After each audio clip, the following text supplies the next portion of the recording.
dan itu tidak berwujud manusia atau berwujud makhluk hidup. Tangannya dibuat lebih panjang, mukanya pun bukan muka makhluk hidup, tetapi direka-reka menjadi bentuk yang sangat menarik, tetapi juga tidak melanggar aturan sebagai bentuk makhluk hidup. Itu merupakan ciptaan dari Kanjeng Sunan. Oh, nah pertanyaan ini Dalang. Iya.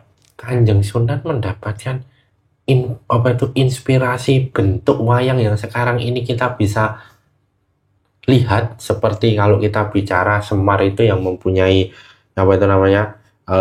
perut yang besar, ya kan? Iya. Nah, kemudian si Petruk itu yang mempunyai hidung yang mancung, ya kan? Iya. Nah, itu inspirasinya itu dari mana kalau boleh tahu, Kanjeng Sunan?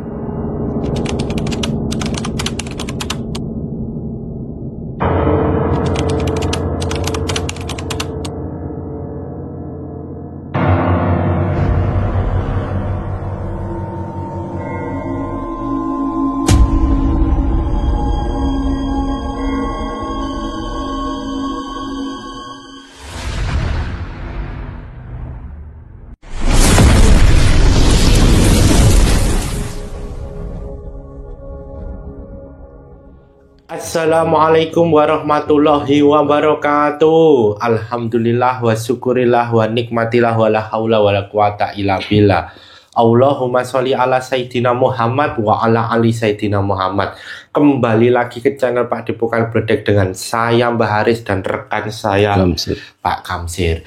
Kami mengucapkan terima kasih yang sebesar-besarnya dan sebanyak-banyak kepada semua penonton YouTube channel Pak Depokan Bledek, subscriber Pak Depokan Bledek dimanapun berada, baik di dalam maupun di luar negeri, fans Pak Depokan Bledek baik di alam nyata maupun di alam gaib yang telah mensupport channel YouTube Pak Depokan Bledek, menonton setiap video yang ada, membagikan setiap video, memberikan like di setiap videonya, dan juga memberikan komentar di setiap videonya. Dan kami mohon maaf apabila belum bisa membalas satu persatu komentar dari subscriber Pak Depokan Bledek karena keterbatasan waktu dari kami. Semoga subscriber Pak Depokan Bledek dimanapun berada, dalam kondisi apapun, Allah selalu meridhoi dalam setiap langkah subscriber Pak Depokan Bledek. Amin, amin ya rabbal alamin. Bagi subscriber Pak Depokan Bledek yang saat ini Allah sedang uji dengan sakitnya, apapun itu sakitnya, baik sakit medis maupun non medis, baik pada diri subscriber Pak Depokan Bledek sendiri maupun pada orang-orang tersayang dari subscriber Pak Depokan Bledek yang saat ini Allah uji dengan sakit medis maupun sakit non medisnya, semoga segera Allah datangkan obat kesembuhan kepada subscriber Pak Depokan Bledek. Allah angkat penyakitnya dan Allah kuatkan jasmani maupun rohaninya. Semoga juga dengan sakit ini Allah ampuni dosa-dosa subscriber Pak Depokan Bledek. Amin, amin ya rabbal alamin. Bagi subscriber Pak Depokan Bledek yang saat ini sedang mempunyai masalah, apapun itu masalahnya, baik masalah pada diri subscriber Pak Depokan Bledek sendiri ataupun orang-orang tersayang, orang-orang dekat dengan dari subscriber Pak Depokan Bledek yang saat ini sedang mempunyai masalah dalam hal pekerjaan, dalam hal penghasilan, di dalam keluarga, dalam hubungan dengan keluarganya, hubungan dengan masyarakat, apapun itu masalahnya, semoga segera Allah datangkan jalan keluar dari setiap masalah tersebut. Allah kuatkan rohani dan jasmani subscriber Pak Depokan Bledek. Allah berikan petunjuk untuk keluar dari masalah tersebut. Amin, amin ya rabbal alamin.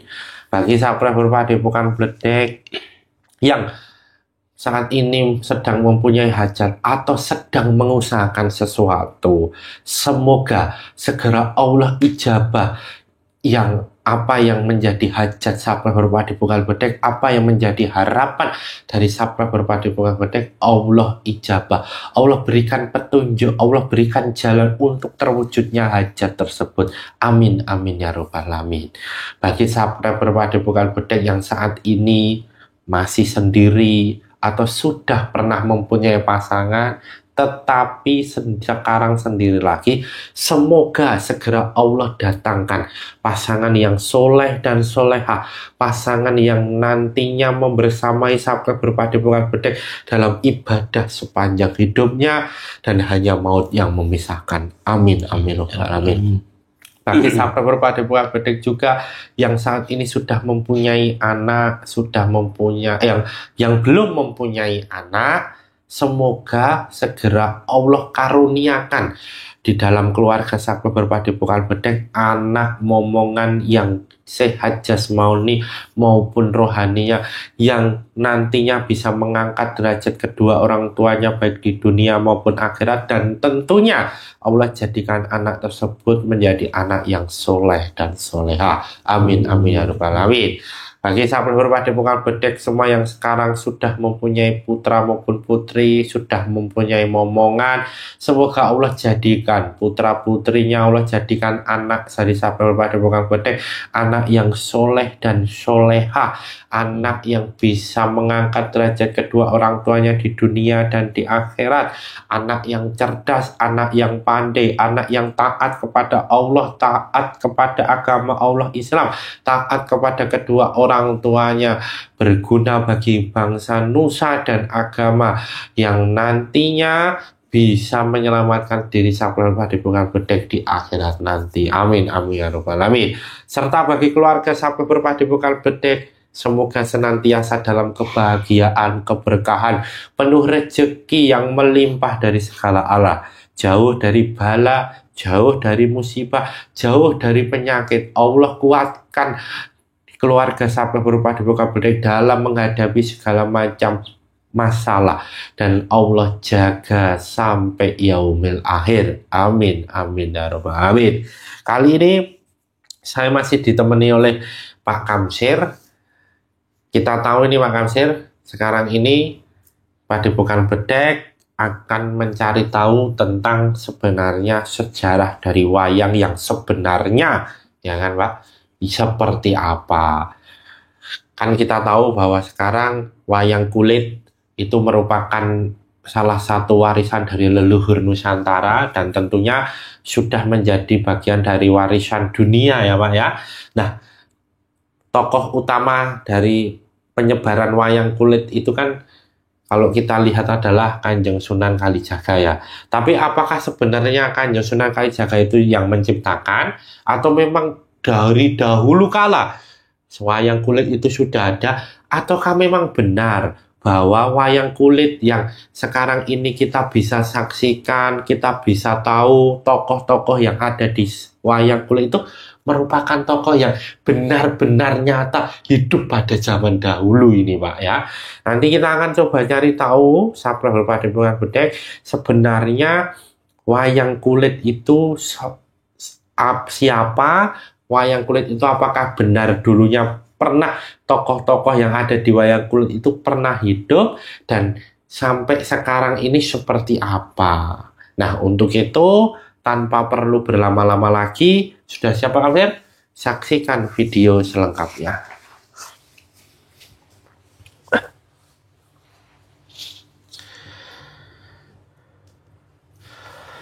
Assalamualaikum, malaikat di dalam gelang hitam dengan jin sang yang nurcayawana, bantu saya untuk membentengi ruangan ini dari apapun makhluk yang akan berniat untuk mengganggu proses mediumisasi ini. Tidak bisa mengganggu, tidak bisa masuk ke ruangan ini. Apabila masuk dan berusaha untuk mengganggu, teman saya terpental dan hancur dengan jin sang yang nurcayawana, hayakun terlindungi. Assalamualaikum, malaikat di dalam gelang hitam dengan jin sang yang nurcayawana, bantu saya untuk mengunci apapun makhluk gaib yang ada dalam tubuhnya Pak Kamsir.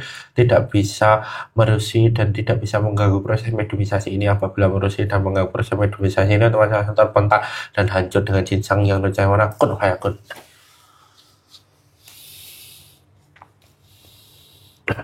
Assalamualaikum, malaikat di dalam gelang hitam dengan jin sang yang nur cahaya nirwana.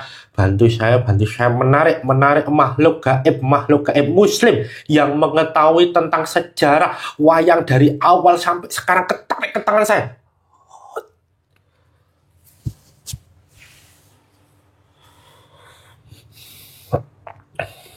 Dengan jin sang yang nirwana semakin sinkron dengan tubuhnya Pak Kamsir. Apabila ada penyusup yang bukan yang saya maksud, otomatis langsung terpental dan hancur dengan jin kun fayakun.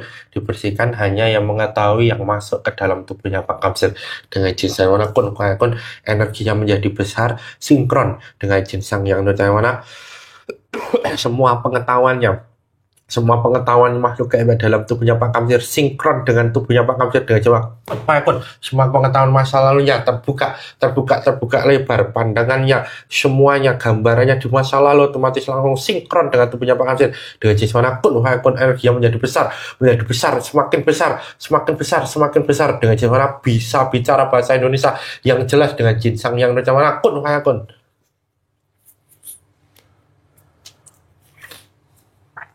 Assalamualaikum warahmatullahi wabarakatuh. Waalaikumsalam warahmatullahi wabarakatuh. Ini dengan siapa saya berbicara?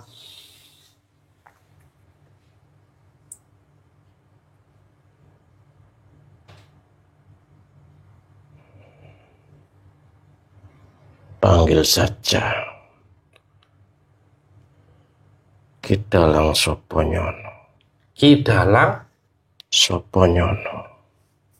Soponyono? Iya. Kidalang.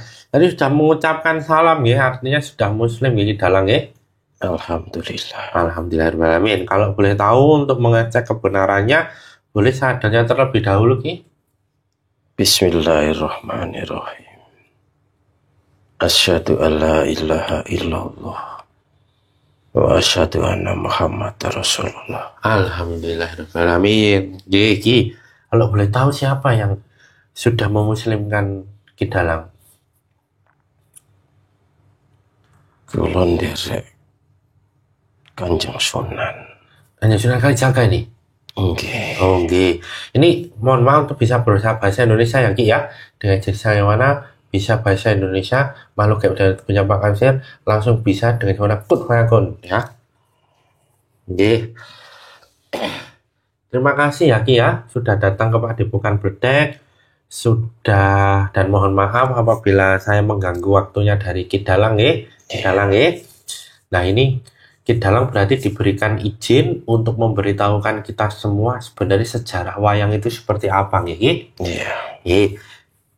Coba diberitahukan kepada kita semua Ki. Monggo Kidalang. Cerita tentang wayang itu sebenarnya sudah ada dari zaman sebelum kerajaan Demak. Dari zaman kerajaan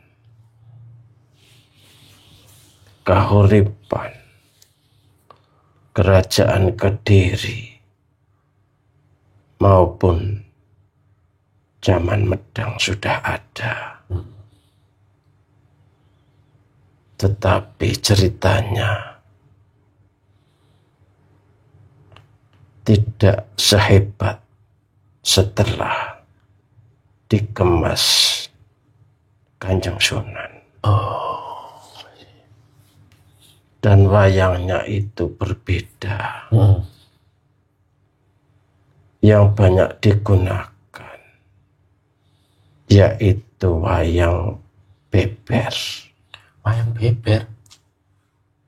Wayang beber itu wayang yang digambarkan sebagai manusia yang berbentuk untuk setiap adegan. Jadi lembaran kulitnya itu lebar. Dan penontonnya pun tidak bisa banyak. Dan itu biasanya diperuntukkan oleh kalangan-kalangan tertentu. sehingga rakyat kecil jarang yang bisa melihatnya. Nah ini sebelum lanjut ya Ki ya, mohon maaf nih. Itu tuh wayang yang jadi kulit yang lebar itu digambar sebuah gambar wayang gitu ya? Iya. Oh, jadi bukan yang seperti sekarang ini gambarnya diukir gitu, bukan? Tetap diukir, tapi bentuknya bentuk manusia. Bentuknya bentuk manusia? Iya. Artinya berarti gambarnya ya kayak kita-kita ini? Iya. Jadi gambarnya wujud manusia. Tetapi bukan satuan. Bentuknya itu peradekan. Peradekan? Iya. Oh, jadi ini kayak gambaran ada suatu apa itu namanya komik itu ya? Kalau bahasa ya cerita. Ya kalau sekarang ya, dalang ya. Monggo lanjut nih. Dan setelah zamannya wayang beber itu kurang begitu bisa dinikmati oleh rakyat kecil terutama. Sehingga setelah masuknya ajaran Islam dikemas oleh Kanjeng Sunan, karena waktu itu terjadi perdebatan bahwa tidak diizinkan untuk menggambar makhluk hidup, maka diciptakanlah bentuk wayang yang sekarang ini. Karena wayang itu merupakan gambaran yang kalau dibilang manusia juga tidak seperti itu. Karena digambar dari wujud samping. Dan itu tidak berwujud manusia atau berwujud makhluk hidup. Tangannya dibuat lebih panjang. Mukanya pun bukan muka makhluk hidup, tetapi direka-reka menjadi bentuk yang sangat menarik, tetapi juga tidak melanggar aturan sebagai bentuk makhluk hidup. Itu merupakan ciptaan dari Kanjeng Sunan. Nah pertanyaan ini Ki Dalang. Iya.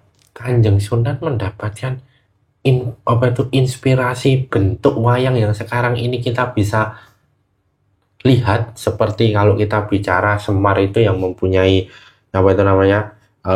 perut yang besar ya kan. Iya. Nah kemudian si Petruk itu yang mempunyai hidung yang mancung ya kan. Iya. Nah itu inspirasinya itu dari mana kalau boleh tahu Kanjeng Sunan? Ya beliau bertirakat dahulu. Oh gitu.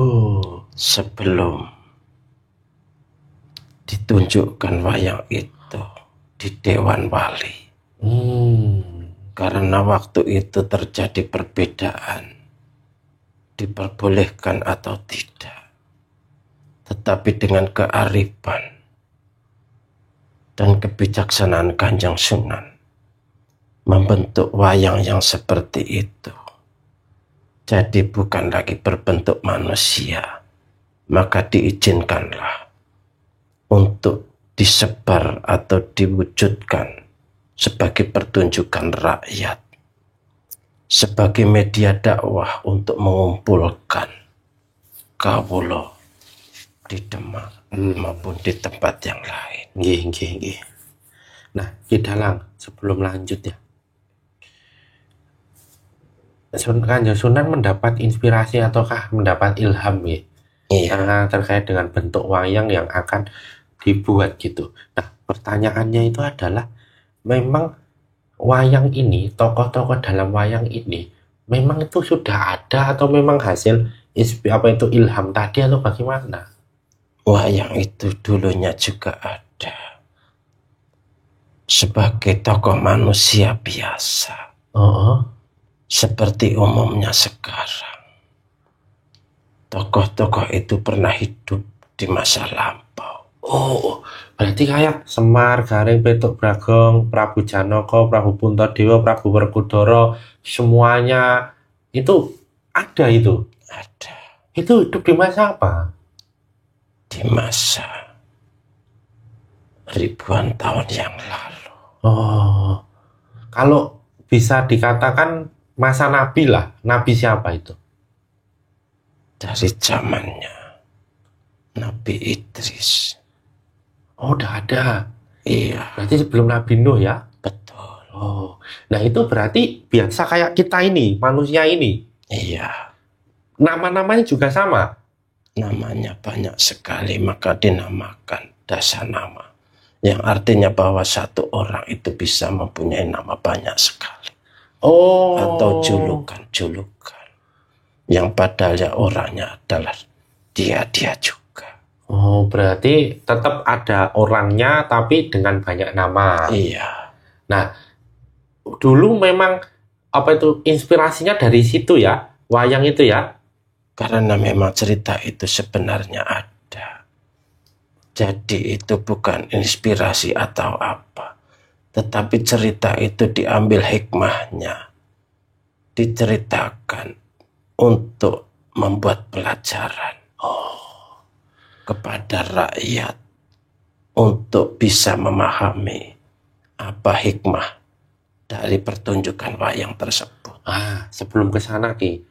Artinya cerita-cerita yang saat ini kita dengar wayang-wayang itu dulunya juga asli seperti itu waktu Iya, hidupnya. iya, Nah, berarti itu sebenarnya itu adalah cerita apa itu namanya manusia kan akhirnya kan ya. iya, Cerita manusia yang kemudian turun-temurun dan kemudian pada saat dulu pada waktu kerajaan-kerajaan itu digambarkan dengan apa itu wayang yang tadi dituliskan di lembaran lebar kulit itu ya. iya. Oh, Kalau dulu namanya wayang beber. wayang beber itu Setelah Ki. dirubah itu baru dinamakan wayang kulit. Wayang kulit. Iya. Kenapa dinamakan wayang? Karena dalam pertunjukan itu ada yang dinamakan kelir. Kelir itu merupakan kain yang lebar. Yang dilihat dari depan itu seperti bayangan. Oh ya benar. Dan itu adalah sebagai simbol akan kehidupan masa lalu yang bisa diambil hikmahnya dalam kehidupan sehari-hari sekarang. Bisa diambil pelajaran, bisa diambil contohnya, tapi jangan menjadi kultus atau dipusatkan sebagai orang-orang yang dipercaya harus seperti itu. Kelir ini sampai hormat dibukar bedek adalah kalau sekarang ini layar. Iya, Layar lebar berwarna putih.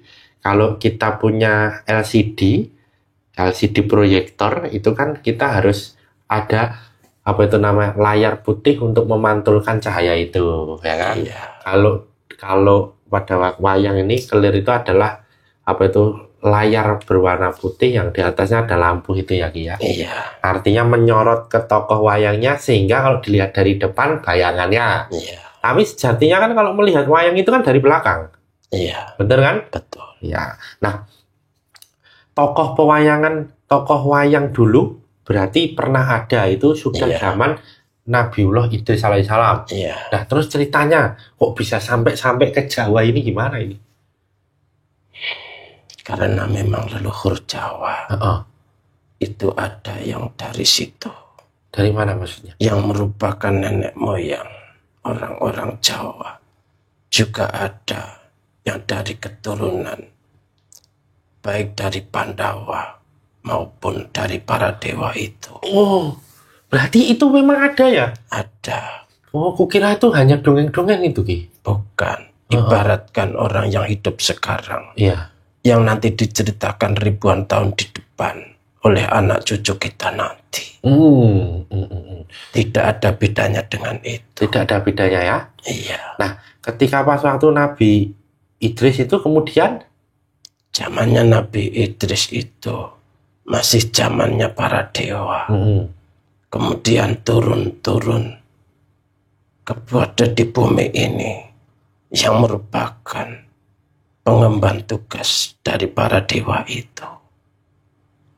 Dan dewa itu pun dulunya juga manusia biasa yang menjalankan tirakat atau menjalankan tapa brata sehingga bisa berubah atau hidup di dimensi yang lain, yang kemudian para dewa itu tinggal di dimensi lain yang dinamakan kayangan itu. Oh gitu. Nah, setelah Nabi Idris kan kalau kita lihat urutannya adalah Nabi Nuh itu, Mbak. Iya. Itu Ki ya kan? Nah, terus sampainya ke Nabi Nuh itu gimana itu? Ketika banjir besar, para Pandawa itu diselamatkan oleh leluhurnya sehingga minta izin kepada Nabi Nuh untuk ikut disertakan dalam kapal besar tersebut. Berarti salah satu apa itu namanya yang dibawa selain hewan-hewan tadi itu adalah Pandawa itu. Iya. Berarti orang benar ya itu ya. Waktu itu dimasukkan dalam dimensi yang lain. Oh, berarti setelah Nabiullah Idris ini dimensi wayang yang sebenarnya itu orang-orang atau tokoh-tokohnya itu udah berlain dimensi ya, Pak ya? Iya. Oh. Lantas perjalanannya setelah banjir selesai, mereka mencari jalan kehidupan untuk kehidupan abadi. Dan mereka melakukan perjalanan itu sampai mengharapkan siapa yang bisa medar atau bisa membuka rahasia tentang kehidupan yang sejati. Yaitu setelah bertemu dengan Kanjeng Sunan. Oh ya, ceritanya gitu ya. Iya. Nah, tapi kan berarti waktu banjir Nabi Nuh tadi kan ikut dalam dimensi lain, artinya bukan nyata ya ini ya, secara gaib ya. Iya. Nah itu kan kemudian kan bersandar ini kapal Nabiullah Nuh alaihissalam ini, Mbak. Iya. Terus kemudian Pandawa ini di mana? Apakah kemudian langsung menyebar lagi atau bagaimana itu? Mereka menuju ke gunung untuk mencari ketenangan atau mencari kesempurnaan diri. Lah gunungnya mana atau daerahnya mana kalau di Nusantara ini? Ada di Gunung Dieng. Di Gunung Dieng? Iya. Itu aja atau ada yang lain sekitar Gunung Dieng? Ada yang lain di Gunung Merbabu dan Gunung Sindoro. Oh, di Pulau Jawa ini? Iya. Tidak, kalau di luar Jawa? Itu beda lagi. Maksudnya bukan dari keturunan itu. Oh, maksudnya dari keturunan mana itu kalau yang dari luar Jawa? Bukan dari keturunan Pandawa. Oh, dari keturunan, tapi juga dalam dimensi tokoh wayang yang diceritakan itu ya? Betul. Oh, itu di mana itu kalau boleh tahu itu? Ada di Sri Lanka ada. Ada di India sekarang juga ada. Oh, artinya begitu ya, Ki ya? Iya. Nah, ketika relate kemudian mencari kesempurnaan. Berarti kan bertahun-tahun ya dari zaman Nabiullah Nuh alaihissalam kemudian sampai Nabiullah Muhammad Shallallahu alaihi wasallam sampai akhirnya ke zaman Sunan Kalijaga. Iya. Nah, terus Kanjeng Sunan bagaimana itu? Setelah dibuka rahasianya, baru mereka menyadari akan arti kehidupan yang sebenarnya. Sehingga mereka sudah mendapatkan keabadian untuk kembali ke kayangan bersama para dewa tersebut. Jadi posisi sekarang tidak ada di dunia ini, tapi sudah bersatu dengan para dewa yang merupakan leluhurnya. Oh, balik lagi ke sana ya. Iya. Nah, berarti pada saat bertemu dengan Kanjeng Sunan Kalijaga itu Pandawa ya? Iya. Pandawa itu Berarti Kanjeng Sunan Kalijaga belum membuat wayang yang seperti sekarang kita bisa lihat itu ya, Ki? Sudah. Oh, sudah. Sudah.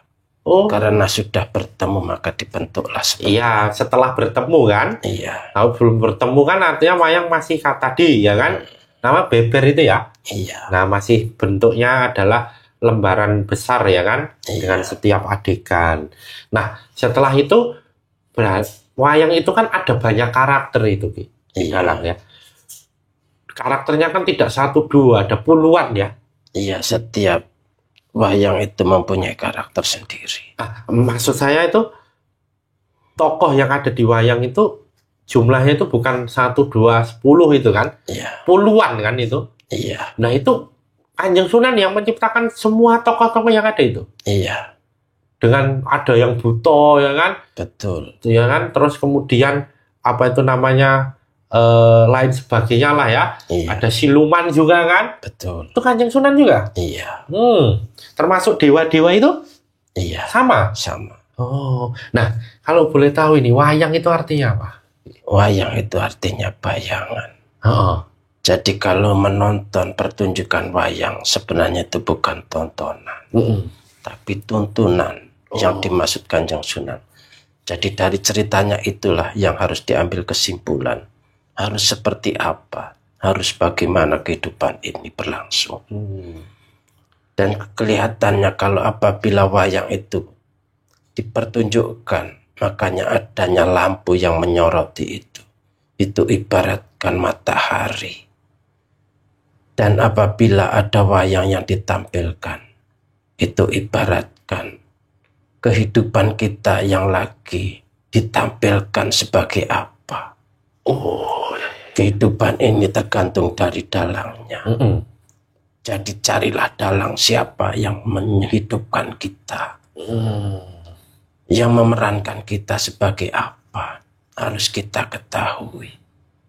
Karena wayang itu apabila sudah selesai, maka ditaruh di dalam kotak, yang artinya sudah selesai peran kita di dunia ini. Meninggal ini, Ki? Iya. Filosofinya ya?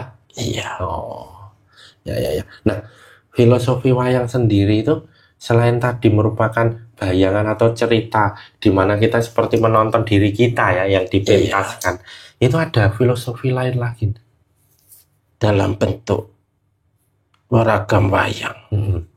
Sebagai contoh, bentuk Pandawa yang ramping, perutnya kecil, matanya juga terlihat kecil. Itu sebagai gambaran akan senangnya laku prihatin, senang berpuasa, dan gambaran matanya kecil digambarkan sebagai orang yang suka untuk mengurangi tidur, sering berjaga di waktu malam, mengingat akan dirinya dan takdir apa yang akan dihadapinya, selalu berserah diri kepada yang kuasa. Digambarkan wajahnya menunduk sebagai bentuk ketawaduan kepada yang maha kuasa. Dan banyak cerita yang semuanya itu mengandung makna yang dalam, sebagai tuntunan buat kita akan arti kehidupan yang sebenarnya. Kalau digambarkan raksasa yang matanya lebar, ya, buto itu ya, Ki? Itu ibaratkan orang yang selalu mengobarkan hawa nafsunya, menuruti akan nafsunya, sehingga apa yang dilihatnya akan selalu akan diambilnya, akan dimilikinya, dan selalu kurang dari apa yang telah diterimanya. Wajahnya digambarkan merah, menggambarkan orang yang tidak bisa melawan hawa nafsu amarah dan sebagainya. Perutnya besar karena mengumbar hawa nafsu, tidak pernah mau berpuasa atau mengurangi makanan. Kalau dilihat dari gunung, gunung itu merupakan gambaran sumber kehidupan yang ada di situ, maka digambarkan adanya pohon yang besar, yang ada binatangnya, yang merupakan gambaran akan kehidupan. Juga di dalam tubuh manusia, itu diibaratkan banyak sekali nafsu-nafsu yang ada dalam diri, yang harus bisa dikendalikan. Ini tadi gunungan tadi ya? Iya. Gunung, ya di dalamnya kan itu kan ada apa itu namanya binatang-binatang ya Ki ya? Iya. Kayak ada pintu juga atau gimana itu? Betul. Itu karena gunung itu diibaratkan adalah badan manusia itu sendiri.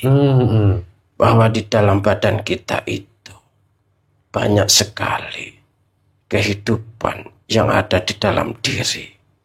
Dan itu merupakan pintu yang apabila bisa dimasuki akan mendapatkan kebahagiaan abadi.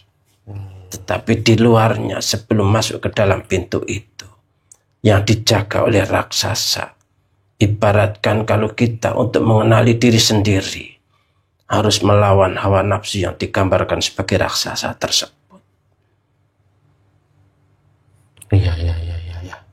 Nah, Kanjeng Sunan Kalijaga kenapa bisa melihat bahwa yang ini nantinya bisa membersamai beliau dalam dakwah itu? Karena kebiasaan masyarakat Jawa itu apabila diberi pengetahuan secara langsung tidak mudah untuk menerimanya. Karena sudah memiliki pemahaman yang turun-temurun, yang sudah melekat di dalam hatinya. Makanya diadakan pertunjukan wayang besar, pesta besar yang diadakan di Kerajaan Demak, yang disyaratkan apabila mau menonton, syaratnya harus mau mencuci tangan, mencuci kaki, dan sebagainya, yang padahal sebenarnya itu adalah cara mengajarkan orang untuk berwudu. Dan di situ diajarkan tentang kalimat soto, yang artinya kalimat syahadat. Dan orang-orang boleh menonton setelah mengucapkan itu. Oh gitu syaratnya dulu? Iya. Jadi secara tidak langsung di situ ada pensyahadatan massal yang terjadi di zaman Demak. Yang secara tidak langsung, secara disadari atau tidak, mereka itu sudah menjadi muslim.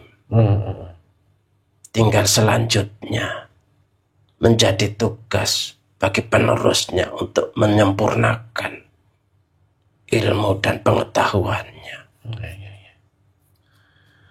Sampai pada Kerajaan Demak ya?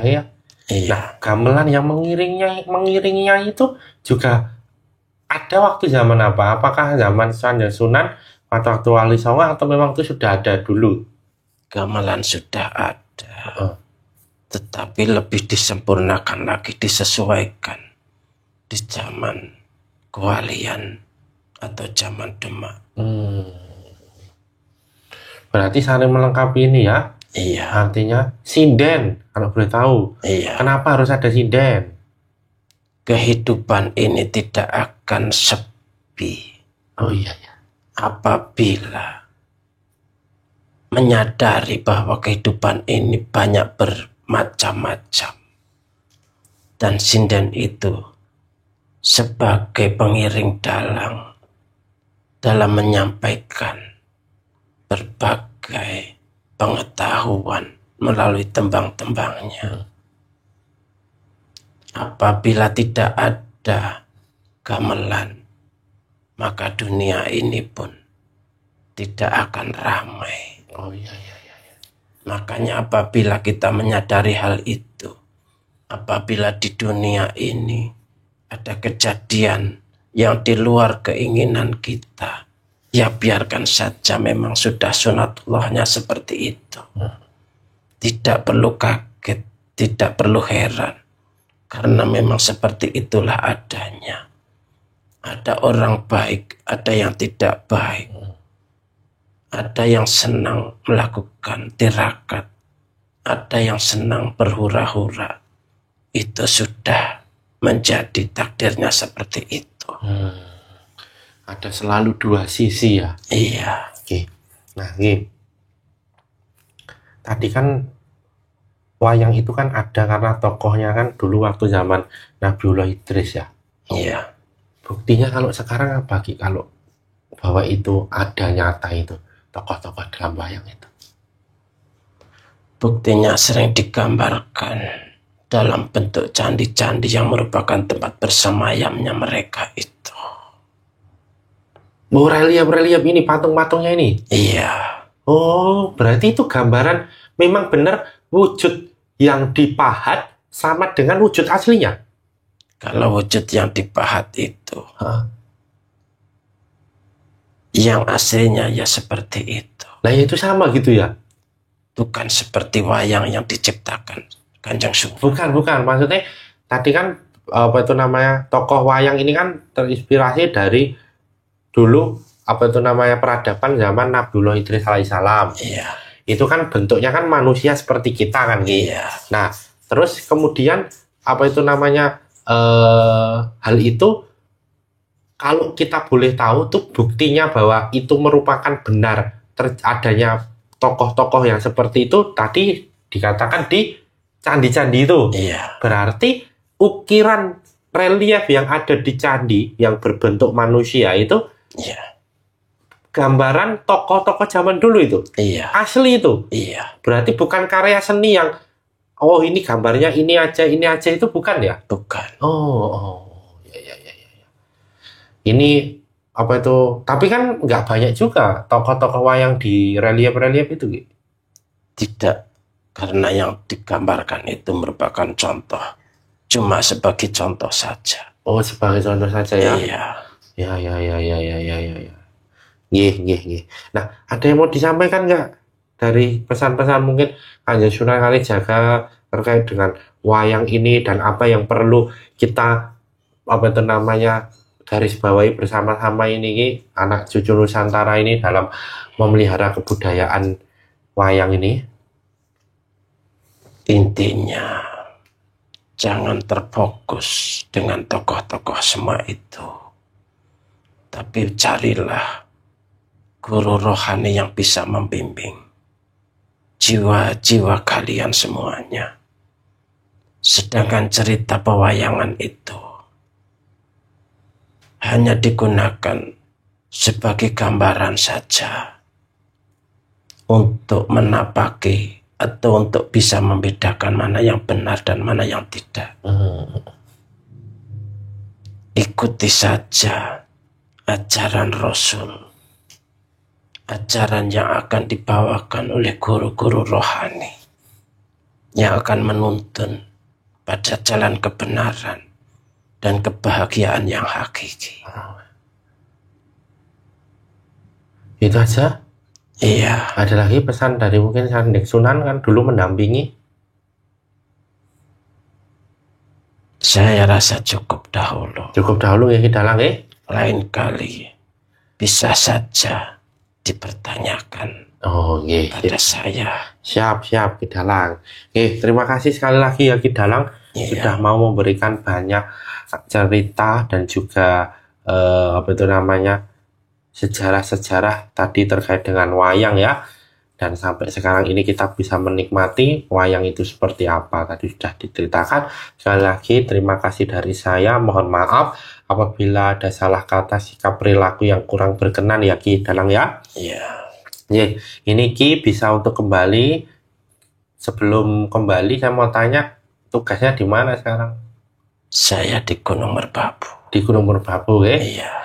Oke. Silakan untuk Ki Dalang bisa kembali dan mohon untuk membawa efek-efek yang ada dalam tubuhnya Pak Kamsir ya Ki. Iya. Silakan monggo Ki. Saya minta pamit. Monggo. Assalamualaikum. Waalaikumsalam warahmatullahi wabarakatuh. Dengan izin sampai mana Semua makhluk yang berdiri punya maaf ya berserta ikhlasnya keluar dan kembali ke tempat asalnya dengan disangana kun fayakun.